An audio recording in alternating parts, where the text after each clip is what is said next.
I don't celebrate no dog no Halloween. Hey, it's your boy Karceno. Yes, I'm glad y'all appreciative of me giving y'all all these videos at once on a day where most of y'all are probably eating candy and running around. So I figure you got a lot of energy to watch a lot of videos. Yes, I did get a lot of questions. Some were weird. Some was like thinking I'm insulting people by doing voice impressions. I don't know why. Especially this person say I don't do voice imitations of white people. I was like, I don't know. I thought Freddie Roach was white. Jim Lampley was white. Max Kellerman's white. I mean, he was like, do some Robert De Niro's or Al Pacino's. I'm like, hey, you don't do any of those. I want you to see if you could do Al Pacino and do Scarface. And I'm like, oh, Jesus Christ. So, I'll do Al Pacino for you. Because she's got a great ass. And you got your head all up it. Huh, ferocious am I. Sound like Yoda, too.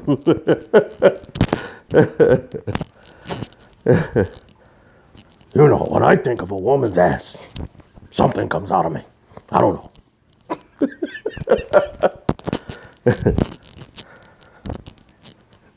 But Scarface, he was different. Because when he's amped up, he's amped up. And Scarface is, because he's trying to have a Cuban accent. Well, you kidding me or not? Huh? Oh, mano? Huh? Forget about it. You got some nerve thinking you're going to come in here and take over my club? Huh? Another Quello, she'll love me tomorrow. Oh, man. It's good to have some fun. You know? I'm waiting on my food to show up. I don't go outside on Halloween. Halloween is one of the 3 days people get to get revenge on their ex and all their enemies. Because you get to wear a mask, go around outside, nobody get to bother you or say anything. So today you kind of want to stay inside and kind of just cut Halloween out.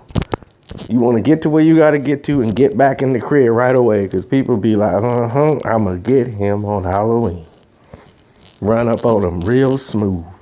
And they won't even expect it. I'm going to be trick or treat. Pah! See? I don't want that. People's like, what are the other days? Oh, the other 2 days of the year, New Year's and 4th of July. On those 3 days, it's like a free card to lay somebody down.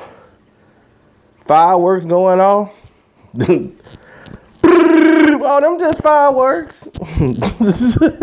Yeah, you don't want that at all. So on those days, you sit down.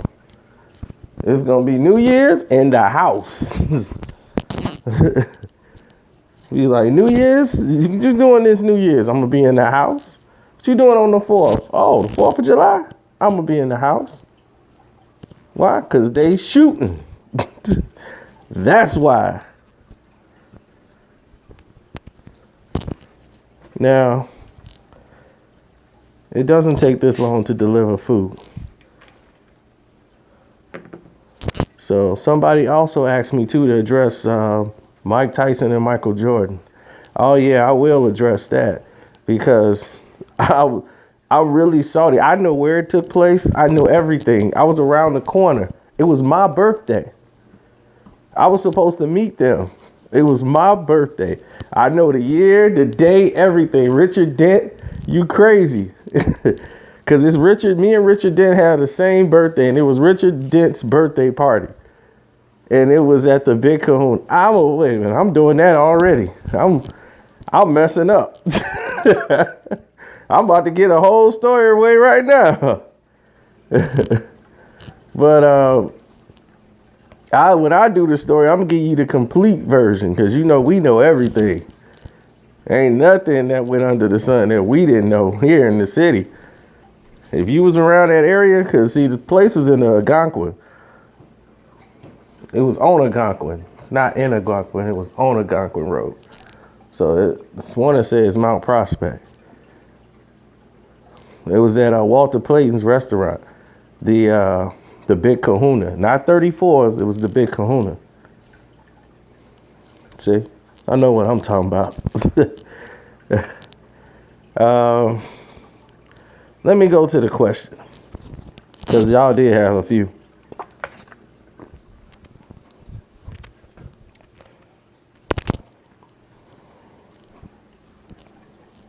Okay. Where was the question? I'm messing up again. Where did I meet Shawn Craddock? Great question. I met Shawn Craddock in the alley, and I said, Shawn Craddock, take my hand. No, just kidding, Shawn. No, Shawn Craddock, we met online through a person who I can't even remember her name anymore. And she suggested me, and we talked on the phone, and I mean, not even on the phone then. I think it was the internet. And I talked to him on the phone, and I was just like, okay, sure. I signed up, ignored it, went and did my YouTube, and came back, looked at the site and said, it's kind of brutal, but all right. I signed up. Didn't like the look of it, you know, all the loud blue and stuff. And once he changed all the templates and stuff, and I almost got in a car accident, and that's when it really like jumped off. I got in a car accident. I was sore, couldn't move really, and I was determined that I said, you know what, I got all this time to sit here. We finna make this the best boxing website in the world. The rest is history. We worked endlessly and effortlessly. You see, the key to how we came up so fast is because of effort. Shawn and I think entirely different. We're like the yin and yang.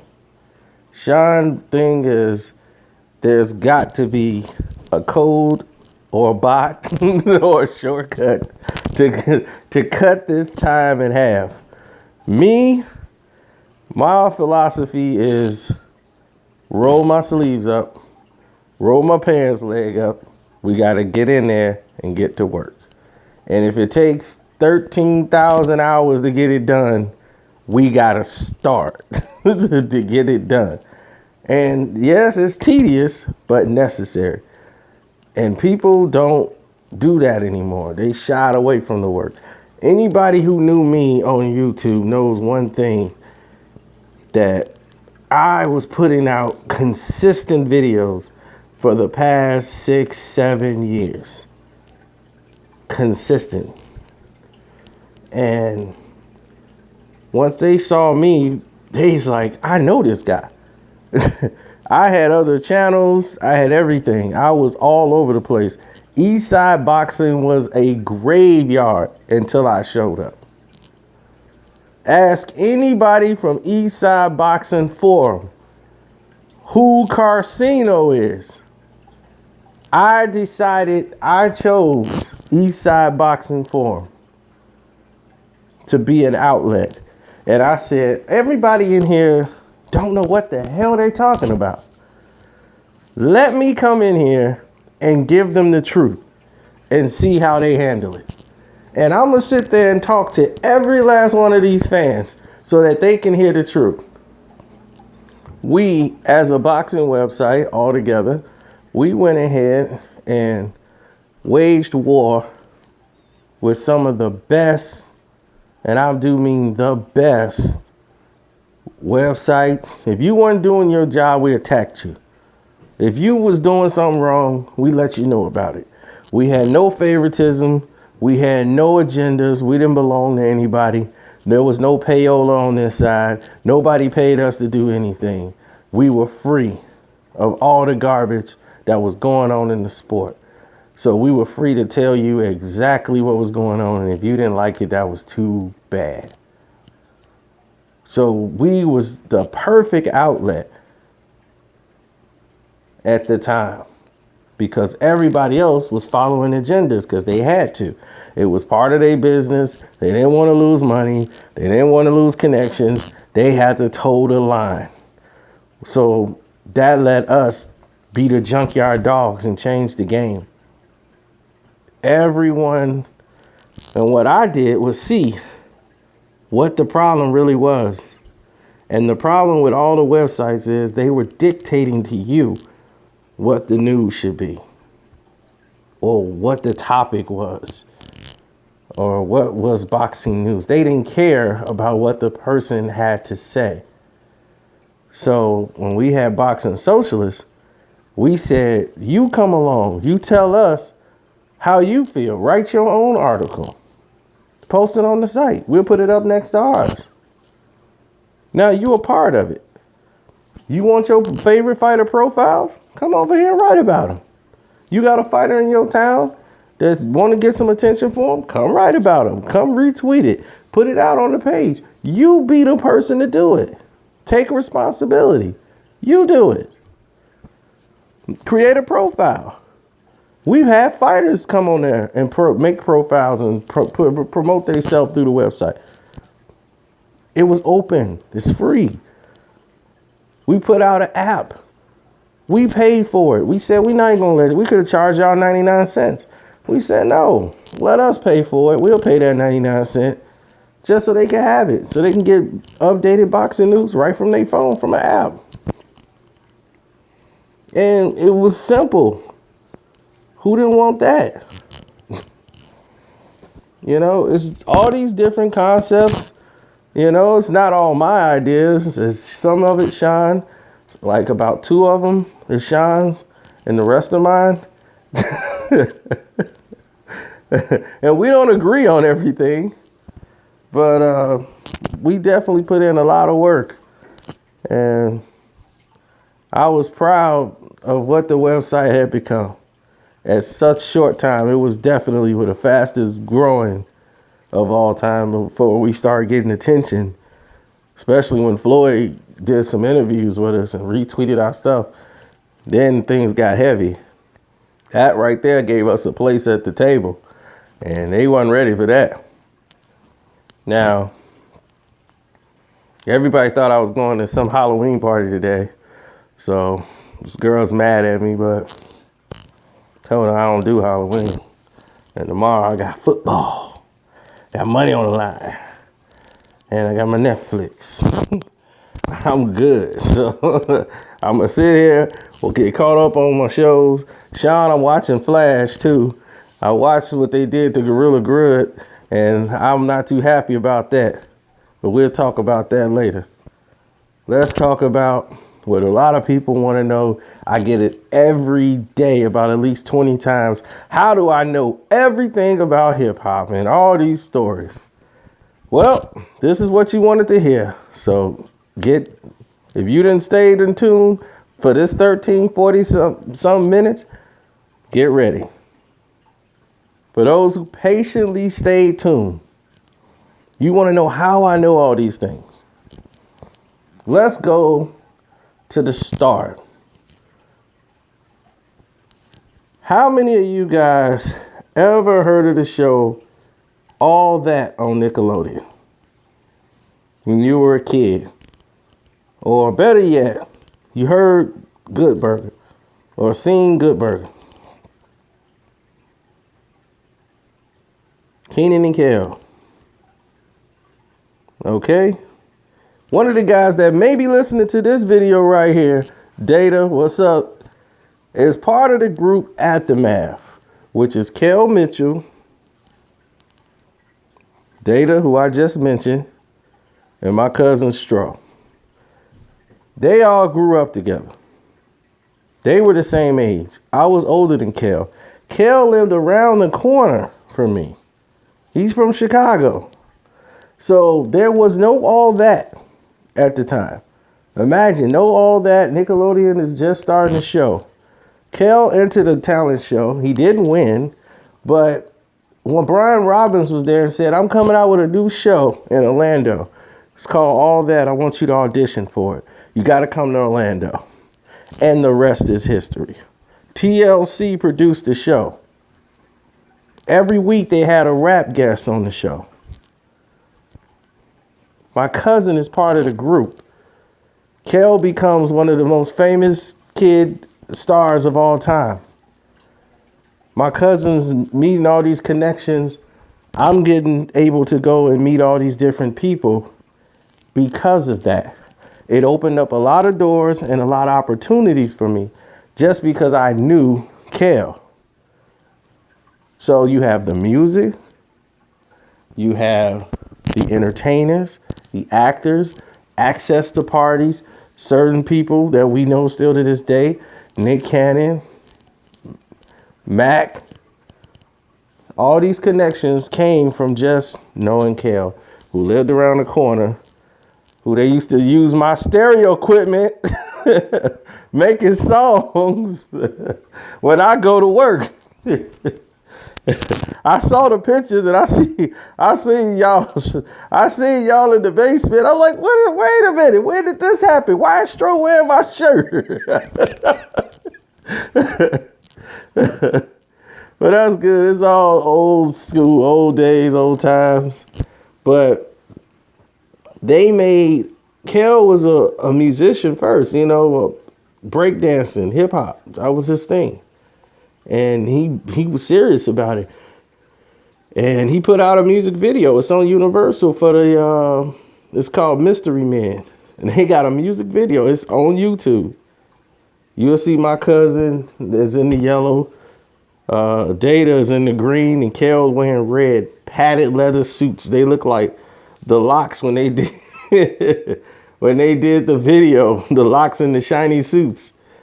So they had the shiny suits in the video. And I mean, they were serious with it. I mean, if you heard they heard they tapes, they was for real.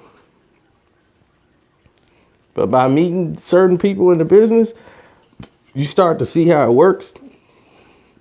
You start to see what the progress is from the music side to the acting side, the television side, how it's ran, how the people's jobs are, the line producers to the executive producers, the first line director don't like the prop managers, and it's crazy. But you learn, and that's what happened. We learned a lot and met a lot of people. So that's where a lot of things started to get off the ground for us. And a lot of people came on that show. And doors were open. So there you go. Now you got the start. And from there, a lot of things happen. MC Hammer was Friends of the Family. That's also too. That was before that. This is during 87, 88. So we knew a lot about Hammer's situation because MC Hammer was a friend of the family. He's got family here in Chicago. Another thing you didn't know. And here's another thing you didn't know. My mother dated the son of Muhammad Ali's first wife, Sonia Clay. His name was Rock. My mom dated him, and she stayed in the mansion over there in High Park. We lived in High Park at that time, and we lived down the street. And my mom dated Rock, Sonia Clay's only son. And that's not Muhammad Ali's son. When she left Muhammad Ali and came back to Chicago, they lived in that mansion. She went back to their old house. And that's where she remained. And she had one kid, and that's Rock.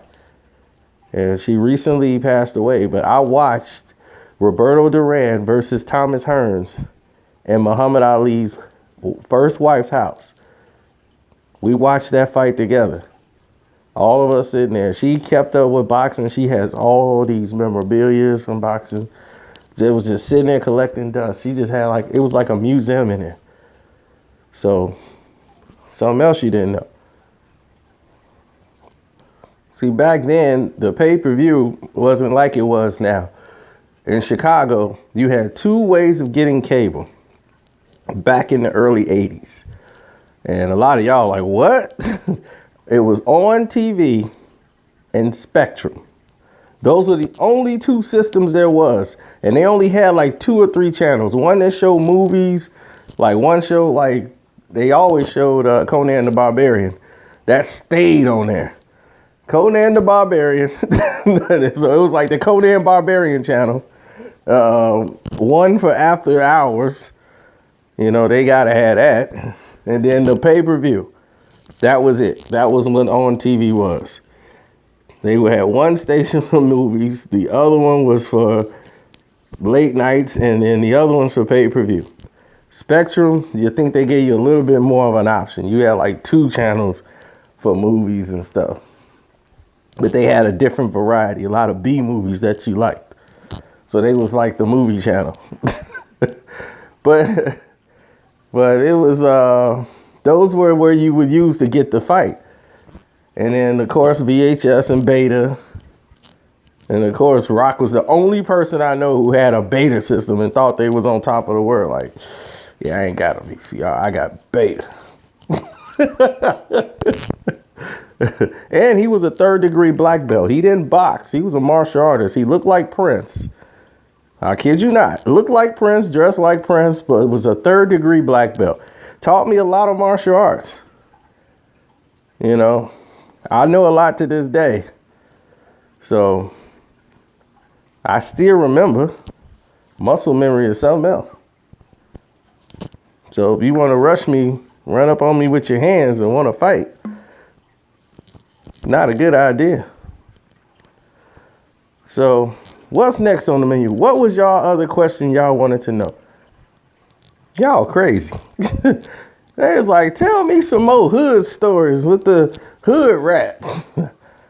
I mean, I know plenty of stories, but I don't know. This video's already in the 20-something mark, 20-minute mark. Oh, man, what story have I not told you? Yeah, I think I done did John's story. I done did... Oh, yeah, I might have told you this one. Yeah, if they listening, I'm sorry. Listen. I'll change people's names around. Okay. Here's the problem.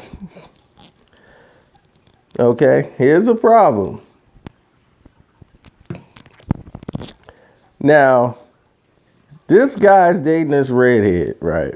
He'll tell you, oh, redhead, they get the wettest and da. Love redheads. So he's dating this redhead, and his boy John is think he's messing around with some girl, and she got her friend, and her friend is drop dead gorgeous, and she's a redhead. And he's like, oh my God. She came over here with John and was messing with the girl, and I had to sit with her, and my girl wasn't here yet, so he's losing it. And then I'd already messed up. I didn't say one person's name. So my buddy in blue decides that he got to get up with, he didn't go and made plans to get up with this girl. We got to go, but y'all got to get out of here. My girl's coming. Everybody got to go. So they all leave, but they finna all come back and get up and go get a room. He was like, look, I already called. I got the room set up. We finna go out and do this, but I got to get out of here before she shows up. Because if she shows up, it's going to be harder for me to get out the house. So they sitting over there, and John comes over. Instead of sticking to the plan, they decide to get high. So they sitting around smoking and doing all this. They forget time is just flying by, and they listening to some song from Bone Thugs and Harmony or crucial conflict, one of them, and they forgot. Time is just flying. Now, they's like, you know what? Just come pick us up. You know, we just ride with y'all. And he was like, yeah, he wasn't thinking. Why would you tell them girls to come pick you up and your girlfriend to come there?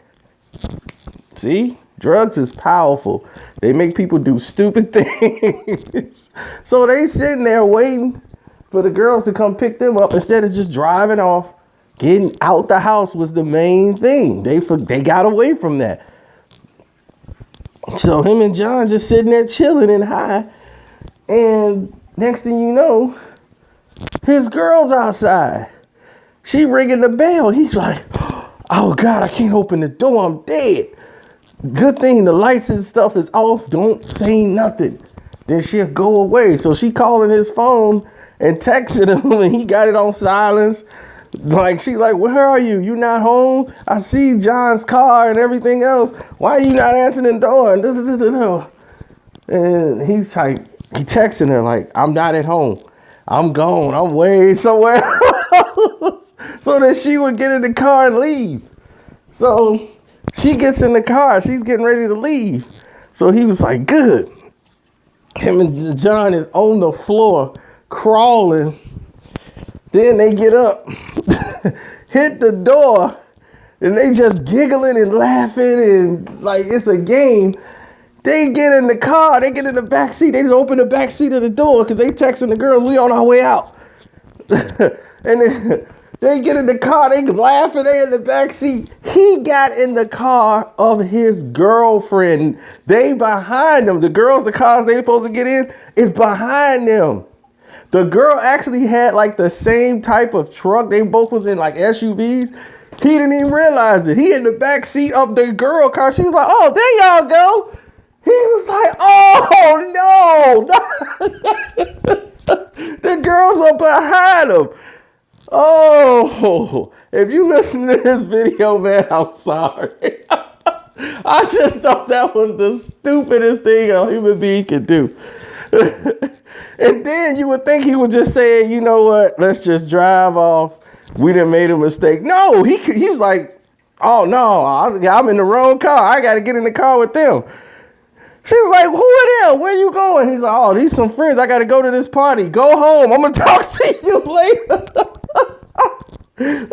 That's my man in blue. He gonna go the whole limit. He'll just deal with some arguing later. He know he can try to get her back. His thing is to devour and conquer as many as possible. Oh, man.